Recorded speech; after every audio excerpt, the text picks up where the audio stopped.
Tonight on SUTV News, SHIP raises awareness for Sexual Assault Awareness Month. And Oklahoma teachers are grabbing their pickets for a protest. All that and more right now.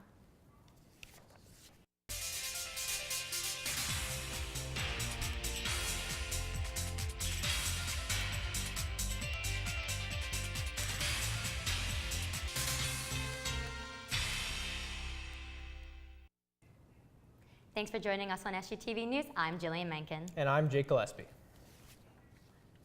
Bill Cosby faces 3 counts of aggravated indecent assault against Andrea Constant.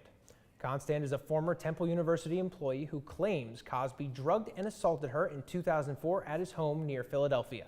Cosby has pleaded not guilty to all 3 counts. 12 jurors were selected for the case this morning. 6 alternates still need to be selected. Opening statements are scheduled for April 9th. Facebook CEO Mark Zuckerberg is set to testify in front of Congress twice next week. He will face questions from a joint hearing of the Senate Judiciary Committee April 10th. Then he will appear before the House Energy and Commerce Committee the following day. The questions will focus on consumer data privacy. Zuckerberg talked to the media Wednesday following news of a breach that gave data firm Cambridge Analytica access to information on 87 million Facebook users without their permission. He said Wednesday his company will never be able to fully secure all of its data, and its efforts to improve security will be never-ending. Hundreds of Oklahoma teachers packed the state capitol on the 4th consecutive day of a walkout. Schools in Oklahoma City and Tulsa were closed Thursday because of the protest. Many other schools were open, but even some of them were represented by at least one teacher at the protests in Oklahoma City. Besides cramming the Capitol's rotunda, protesting teachers swarmed the grounds outside, holding signs such as "Stronger Together" and "Help Us." Meanwhile, some protesting teachers from the Tulsa area were on their second day of a planned 7-day, 110-mile walk to the Capitol. Teachers and the state government are at odds over salaries and funding. Governor Mary Fallin recently signed a bill that raises the average teacher salary by over $6,000, but the teachers union wanted that figure to be over $10 grand. Fallin also signed a bill that raises education funding by $50 million. The teachers union also wanted that number to be higher. Kicks off Domestic Violence Awareness Month. Danny Banda has the story. Stand up, speak out. To honor Sexual Assault Awareness Month, the Women's Center held SHIP's very own Clothesline Project in the Cub this week. The project is to address the issue of violence against women. Displayed around the Cub were dozens of shirts made by survivors of violence or people honoring someone who has experienced violence. These shirts give a voice to those who have been quiet. Some shirts showed aggression toward abusers. Others showed empowerment and strength within the victim. The Women's Center finds it important to hold these events and publicize it to remind people of what's often ignored. The Women's Center provides resources for people and victims who are going through traumatic experiences and kind of comfort them during their harsh times and stuff. For more information about the Clothesline Project and Women's Center, visit their Facebook page, SU Women's Center. SUTV News, Danny Banda. The Women's Center is holding the Women's World Festival on Monday, April 16th in the Cub. Tune in next week for details. The Women's Center had its 10th annual Take Back the Night rally Tuesday evening. Students gathered in Old Main Chapel to spread awareness about domestic violence and to support the victims who spoke. Along with testimonials, students marched across campus to draw awareness. Graduate student Chelsea Sanzak said the event was successful. I think that the event went really great. We're really excited by the turnout, and we're excited by all of the people that came to raise awareness and use their voice. With the event being a success, they expect to hold more in the future. Colleges Against Cancer works with the American Cancer Society to organize the Relay for Life event on campus every year. It is this Friday from 6 p.m. to 6 a.m. on Saturday in the Rec Center and will be Galaxy themed. Gianna Uzo spoke a little about what would be going on at this event.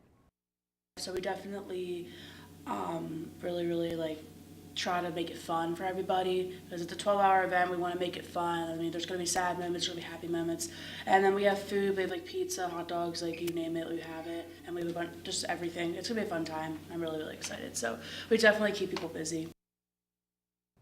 The goal for Colleges Against Cancer was to make $30,000 throughout the year, and so far they have just over $24,000. Tonight is the last night that you can sign up for $10. Anytime after that, it will be $15. So come to Relay for Life tomorrow night to help raise money for cancer and enjoy some food and games. And when we come back, SHIP students create works of art. Stay with us. An emergency can happen at any time at any place. What would you do if you had an emergency? There are 39 emergency phones on campus, strategically placed where you may need them. Sergeant Taylor, University Police, what's your emergency? Can you confirm your location for me? Okay, we'll get someone down there to you shortly. Emergency phones are here for a safe campus. University Police remind you to use them if you need them, and don't press if you don't. The Ezra Lehman Memorial Library is a useful tool for Shippensburg students.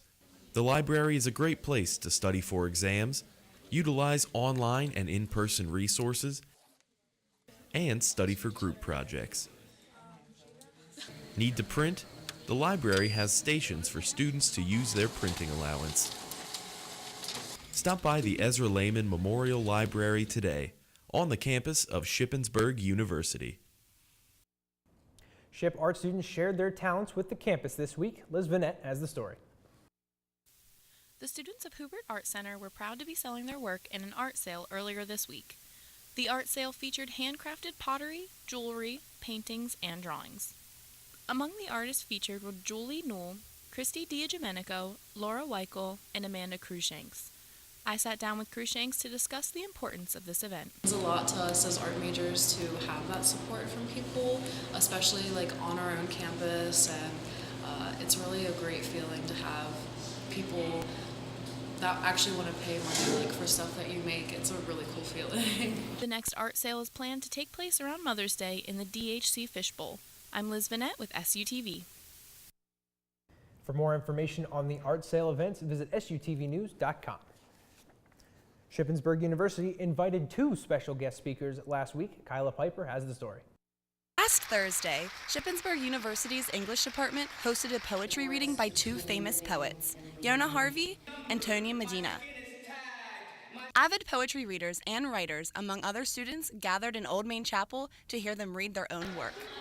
It was an exciting time for young poets. I spoke with Amber J. Pound, an undergrad in English secondary education. I love poetry because it's a way to express not only what you're feeling, but what the people in the space around you are feeling. Harvey and Medina have very different writing styles, and they were almost opposites. Topics of choice included family, love, race, and even current events. Students absorb the art, and some have even used this as a writing tool. And something that I've been doing recently is whenever I go to a reading, I actually write directly in response to the poet that's reading at the event. At the end of the reading, students stood in line to get a one-of-a-kind signature from the poets. For SUTV News, Kyla Piper. SHIP plans to hold more poetry readings in the future. Junior Caitlin Hall has been chosen to be a 2018 Newman Civic Fellow for her work in the environmental issues. Caitlin is one of 268 students nationwide to participate in the fellowship through an organization recognizing students addressing community issues. She is a geo-environmental science major with interest in agricultural food production and sustainability. Through the fellowship, she hopes to be a representative of change in the community. Paving is scheduled to begin next week in the L1, C10, and C7 lots located next to the Lurz Center and baseball field. Entrance to these lots may be disrupted at times during this process. All vehicles parked in the first 2 spaces along the drive aisle closest to the baseball field in the L10 storage lot must be moved by 4:30 p.m. on Friday, April 6. As the spaces are cleared, contractors will place cones in the spaces close to them. This will allow contractors to pave this area as quickly as possible. On April 2nd, the university launched a community-wide food drive to celebrate the 17 Days of Kindness with President Carter. These events are to celebrate Carter becoming the university's 17th president. Food drive items include peanut butter, fruit preserves, spaghetti sauce, and more. Donation boxes are available in multiple locations across campus. The items collected will be donated to the Shippensburg Community Resource Coalition Hound Packs program. The program serves students in need by providing a backpack with 7 meals for them to eat over the weekend. The Shippensburg University Concert Band is performing this Sunday in Lurz. The show will feature students playing songs in styles like fanfares and ballads. Kappa Kappa Psi, the band fraternity, will also be holding a silent auction. Concert goers can bid on baskets with beach and Red Raider themes. You could even win a 2-night hotel stay. The doors will open at 2:30 and the concert begins at 3. The Doo-Wop Project is bringing the From Bop to Pop show to the Luers Center. The 10-piece band takes songs from artists like Maroon 5, Adele, and Amy Winehouse and performs them in a doo-wop style. The band members have been seen in hit Broadway shows such as Motown the Musical and Jersey Boys. The Doo-Wop Project will perform at the Grove Theater April 14th, and tickets start at $20. For more information, visit SUTVnews.com. And when we come back in world news, President Trump sends the National Guard to the border. And 60 U.S. diplomats were expelled from Russia. Millions remember the life of Martin Luther King Jr. Let's send it over to Brandon with this week's world news. 60 U.S. diplomats left Russia today after being expelled by the Russian government. This comes in retaliation to the U.S. and much of the EU's expulsion of Russian diplomats from their countries after the poisoning death of a former Russian double agent in the United Kingdom early last month. The Kremlin denies any involvement in the poisoning, but the Trump administration insists the diplomats are Russian intelligence agents and that their expulsion would make the U.S. safer. President Trump has officially signed a memorandum that would deploy the National Guard to the southwest border between U.S. and Mexico. This is in response to a caravan of illegal immigrants currently working their way up from Central America through Mexico and not stopping until they reach the U.S. Help from the Mexican government has allowed some of those immigrants to stay in Mexico, but others will continue onward. The caravan is just part of the uptick in border crossings within the last month and the expected increases in the months of April and May. This isn't the first time U.S. troops were sent to support the border, however. From 2006 to 2008, President George W. Bush deployed 6,000 guardsmen to the country's southern border states, while in 2010 to 2012, President Obama sent 1,200 guardsmen. The cost to deploy that many troops by President Bush was $1.2 billion, while the cost for President Obama was more than $110 million. During the time the troops were there for the Bush administration, they helped with 11.7% of total apprehensions at the border and 9.4% of marijuana seized at the time. The troops during the time of Obama assisted with 5.9% of total apprehensions at the border and only 2.6% of total marijuana seizures on the border. The total number of troops and the cost of their deployment is still unknown and will be finalized if this plan is to be put in action by the Trump administration. On Tuesday, the Trump administration announced a range of tariffs on over 1,300 Chinese goods, claiming that China is stealing U.S. intellectual property. The Chinese responded to this by taking a strike at U.S. goods and suggesting tariffs be put on them as a way of taking a stab at the U.S. for their proposal. These tariffs on Chinese goods aren't as good as they sound and could lead to higher prices in items such as flat-screen TVs, home dishwashers, and many other home appliances, along with other things. China's list for tariffs include 106 products made in the U.S. Some of the big products on the list include airplane parts from Boeing and soybeans. As of now, the U.S. and China are not in a trade war, but very well could be if things continue on this path. Yesterday marked the death of Martin Luther King Jr. 50 years ago. He was assassinated on top of a motel balcony in Memphis, Tennessee, and was only 39 years old when he died. The word of his death shocked not only the country, but the whole world, and we are still remembering and quoting him to this day. In Washington, a wreath was placed at his memorial near the Washington Mall while people marched in remembrance of him and used his voice as their message. In Memphis, a bell was rung at the time of his death at the National Civil Rights Museum, and bells around the world rung 39 times to commemorate each year that King spent on Earth. That day, the world lost a leader and an icon, but 50 years later, his legacy still lives on. That's it for World News. Let's head on back to the desk. When we come back in entertainment, Channing Tatum fans receive some heartbreaking news. And if I'm not mistaken, I heard snow may be in the forecast. Stay tuned to find out more. Well, Jake, we've certainly had a lot of wind this week, so why don't you tell the audience about your poor umbrella story? Yeah, so a couple days ago, I was walking in the wind and the rain, and the wind was so strong that it actually upturned my umbrella. And when I was a kid, I always thought if there was a strong enough wind gust, I would just kind of float away like Mary Poppins kind of fashion. No, I just had to buy a new umbrella. So I'm going to send it over to Megan to find out if I'm going to need to buy any more. Well, you know what they say. April showers bring May flowers. But looks like this week, it'll come with a twist. Let's check out this week's weather. Tonight, it'll be cloudy and 36. Tomorrow, will be spring-like with a high of 60. And for the 5-day, more snow is on the way. Saturday will bring a little snow with a high of 41. Sunday, we'll have sun and a high of 44. Monday, expect a wintry mix and a high of 40. Tuesday, it'll start to warm up again with rain and a high of 46. And Wednesday, the sun will return with a high of 49. Well, that's all for this week's weather. Now let's take it to entertainment with Liz.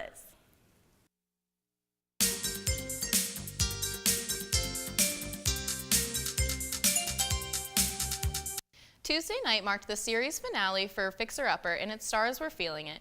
Chip and Joanna Gaines took to social media to mark the end of their wildly popular HGTV show after 5 seasons.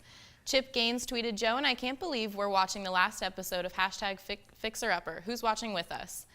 The couple states that their desire to focus more on their family and businesses is the reason they opted out of the series. Taylor Swift had went back to the start. She made an unannounced guest appearance on Saturday during Craig Wiseman's show at the Bluebird Cafe, where her career started. Swift's performance was filmed for a documentary in honor of the cafe's 35th anniversary. Swift performed acoustic versions of her song Shake It Off and Love Story. She ended the evening with a shot of Fireball whiskey with Wiseman. Only a little while longer, Incredibles fans. June 15th will be here soon, and the second installment of The Incredibles will be hitting the box office. In the sequel, Helen is asked to lead a campaign to help bring superheroes back, but this leaves Bob to handle day-to-day activities at home with their 3 children, Violet, Dash, and Jack Jack. However, a villain is hatching a plan to destroy everything. The film will be using the talents of Jonathan Bank, Sophia Bush, Helen Hunter, Samuel L. Jackson, Catherine Keener, and many others. Be sure to have your popcorn ready. Another Hollywood couple has split. Jenna and Channing Tatum have lovingly chosen to separate after 9 years of marriage. In their statement on social media, they stated they have lots of love for each other and remain committed to raising their daughter Everleigh together. The source says they each want different things, and Jenna wanted to be at home with her daughter, while Channing was focused on his career and wanted experiences outside of family life. Another source denies this and says that they have been balancing home and work life. That's all for SU TV Entertainment. I'm Liz Vanette. When we come back in sports, Austin Padmore breaks yet another record. And Chip basketball star Dustin Sleva signs with a sports agency.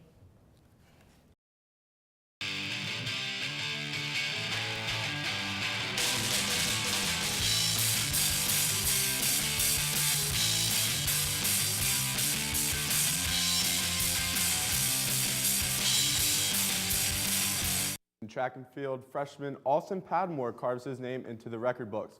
Padmore broke the school's 800 meters record with a time of 1 minute 51.28 seconds at the Fred Hardy Invitational in Richmond.